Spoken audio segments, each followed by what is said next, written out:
What's going on, guys? Welcome back. And today I am going to be bringing you my mid-season review of Obi-Wan Kenobi, the TV series. You may remember that a few days ago in my video on the new Star Wars trailers, I said that I thought this show was mediocre so far. And I did think that going off of the first two episodes, but similar to how the Book of Boba Fett took a complete nosedive in its sixth episode, Obi-Wan Kenobi has already taken a nosedive in its third episode, and I can now confidently say that this is a bad show. It's not even mediocre or average, it's straight up bad, it serves no purpose, and the only reason I see for its existence is to bait you into giving Disney your money. Now, before I get into it, I do want to clarify that this will be spoiler-filled. I will be going in-depth, ripping this series to shreds, so if you have not seen it yet, please click off now. I'm a nice guy, so I figured I may as well try to find some nice things to say about this show thus far. The music is great. John Williams delivers a fantastic main theme, and Natalie Holt, the composer for Loki, delivers a fantastic score. But that is something that has come to be expected from Star Wars, so it's not that surprising. There are also some nice moments of visual storytelling, at least in the first two episodes. One that stood out to me in particular is when Obi-Wan is watching Luke from afar, and he is seeing how he's taking after his father in wanting to become a pilot. There's no dialogue, but through a simple close-up on Obi-Wan's face, we are able to understand his regret for failing Anakin. And that moment, in my opinion, more than any other in this show, successfully conveys his emotional state. I also loved the moment in the second episode when a homeless clone asks Obi-Wan for money. Yet another reminder of the fact that everyone was forked over by the Empire. The clones, the former soldiers of the Republic, are now out of a job, begging for money on the street, and despite how much pain they've caused him, Obi-Wan still gives him money. I thought that was a great moment. But that's just it. These are only individual moments inside of a series that I feel has no valid reason to exist, and that brings us into the negatives. Right off the bat, this series has no compelling plot. In fact, it doesn't really have a plot at all. Obi-Wan is sitting on Tatooine. He's sad, depressed, and believes that the Jedi Order is a lost cause. The Inquisitors come to Tatooine looking for a different Jedi, who bumps into Obi-Wan and asks him to rejoin the fight, but Obi-Wan tells him to F himself and to return to the town where he'll get executed, and that ends up happening. How out of character is it for Obi-Wan to send someone to their death? Like, what the fuck? They're also essentially copying what they did with Luke in The Last Jedi by having him become disenchanted with the Jedi Order only to see the light in the end. Except, in my opinion, that was the one redeeming quality of The Last Jedi, but here it's just a shallower version and is executed in one episode, which makes it feel extremely rushed. Then Leia gets kidnapped by Needles from Back to the Future, and Bail Organa asks Obi-Wan to abandon Luke in order to rescue Leia. This is extremely out of character for Bail Organa. At the end of Revenge of the Sith, both he and Obi-Wan were tasked with protecting Leia and Luke respectively. But now Bail just failed at his job and is asking Obi-Wan to abandon his post to do his job for him. This doesn't make any sense, but it gets even worse, because Bail says that he has no one else that can go after Leia, except for the fact that in Star Wars canon, we know that he very well has someone else who he could send after her, and that person is none other than Ahsoka Tano. In the book Ahsoka by E.K. Johnson, which is canon by the way, and is set 1 year after the events of Order 66, Ahsoka and Bail meet up and begin to work together. If you don't believe me, at the end of Season 1 of Star Wars Rebels, we are very clearly shown that they are working together. Ahsoka loves helping people, unless you're going off of the version of her from The Mandalorian that likes to murder people and not follow up on her word.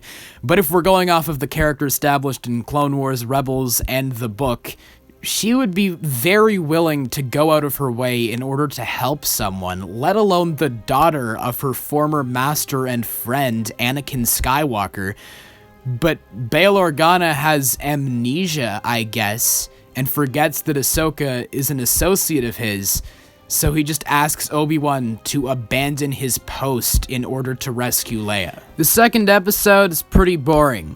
It's just Obi-Wan trying to rescue Leia, and we are treated to some terrible and nonsensical dialogue. How old are you?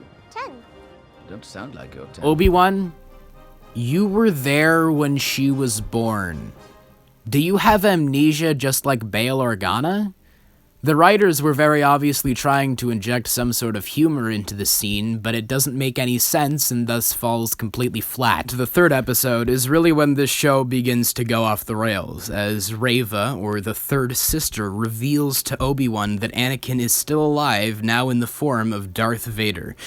Number one, how does she even know any of this information? How, what, when, why? I guess we're just not meant to question any of that. Obi-Wan then reaches out through the Force and is able to form a connection with Anakin inside of a Bacta tank. So, why did Obi-Wan never sense Anakin through the Force? My first response was, of course, he cut himself off from the Force. But he didn't. We are very obviously shown him attempting to communicate with Qui-Gon through the Force. So why would he have never tried to communicate with Anakin? He just had to be told by this lady in order to try and communicate with him. Likewise, why did Vader never sense him or go looking for him? In A New Hope, Vader says, I sense something, a presence I've not felt since... And I always thought that was meant to imply that Obi-Wan found some way of blocking Vader from sensing his presence, but I guess he could have reached out through the Force to try and sense Obi-Wan at any point, but just chose not to. Reva tells Obi-Wan that Vader has been looking for him for a long time, but that directly conflicts with what we were told in the first episode, with the fifth brother telling Reva to give up on her obsession of searching for Obi-Wan, implying that everyone else gave up on searching for him and she's the only one who has been. If Vader knew that Obi-Wan was still out there, wouldn't his primary objective be to hunt him down and kill him or something? And the nonsense continues as Reva stabs the Grand Inquisitor, and at the beginning of the third episode, they heavily imply that he's actually dead, breaking the canon of Star Wars Rebels with him dying at the hands of Canon.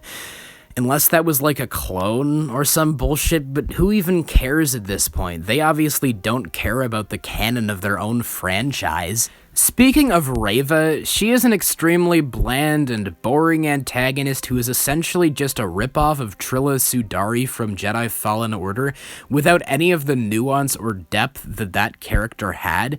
At the beginning of Fallen Order, Trilla seems like a relatively conventional antagonist who wants to meet the approval of her superiors, but as the game goes on, you learn that she's truly harboring a lot of anger towards her former master, Seer, for abandoning her and giving her up to the Empire.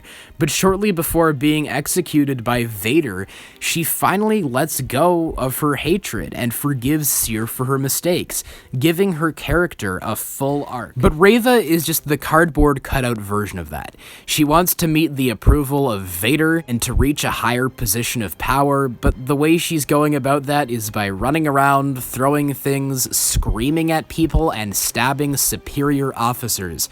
Vader also threatens to kill her if she doesn't succeed in hunting down Obi-Wan, so I guess she'll meet the same fate as Trilla.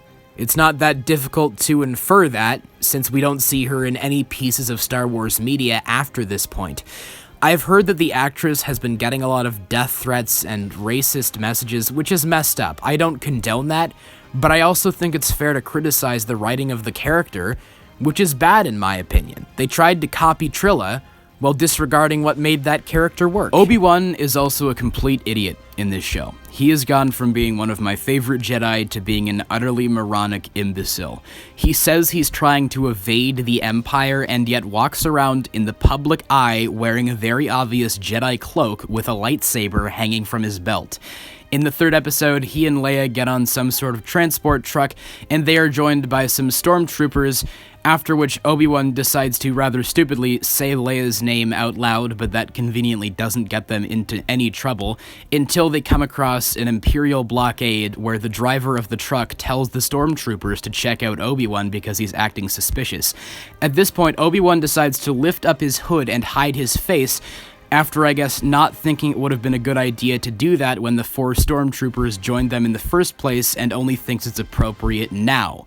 The stormtroopers tell Obi-Wan to lift up his head as an Imperial probe droid flies in so it can scan his face, and Obi-Wan decides to very slowly lift up his head and waits just long enough so the Imperial probe can scan his face before destroying it. As we know from all the way back in The Empire Strikes Back, an Imperial probe droid, even after being destroyed, can still send images of what it has seen back to its home base. So rather than destroying it on contact, Obi-Wan decided to wait for it to scan his face and identify him, thus allowing the Empire to track him down.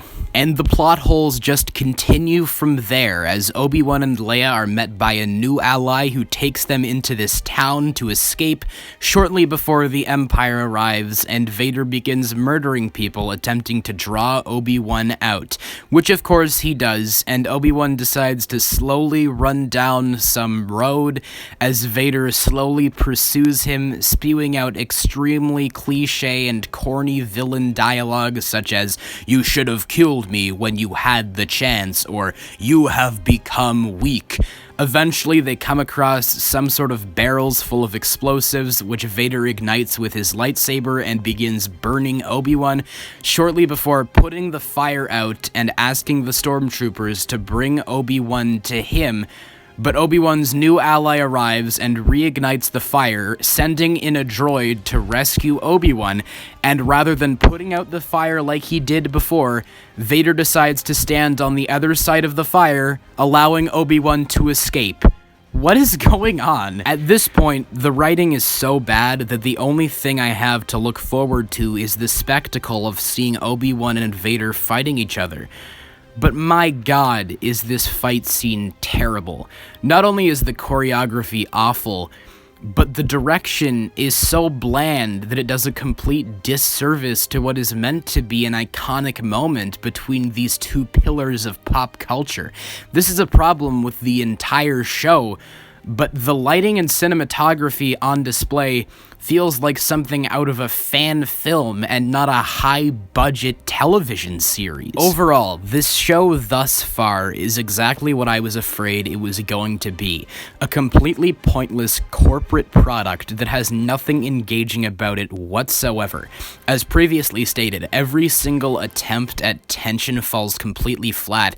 They try to imply that Uncle Owen is going to get killed by Reva, or that Obi-Wan is going to burn to death, and at the end of the third episode, Obi-Wan's new ally tells him that he's going to be okay.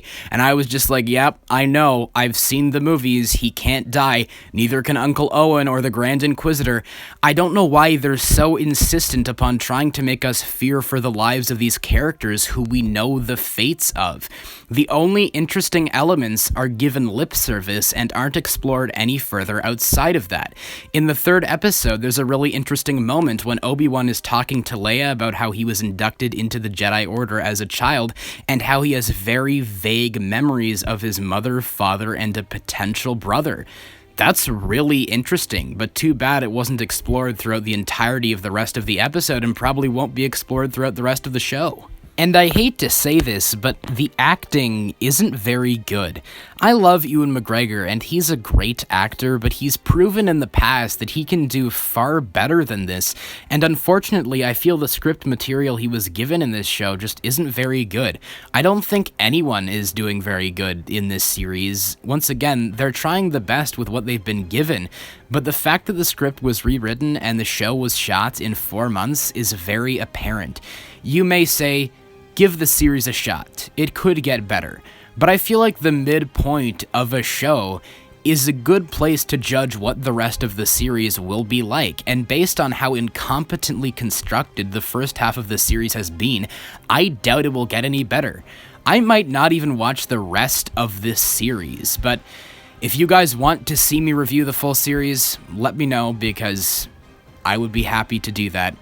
But that's about all I have to say about Obi-Wan Kenobi. What do you guys think? Do you agree with me? Do you disagree with me? Just whatever your thoughts are, please let me know them all in the comments below. And of course, as always, I hope you guys have a great day. Take care.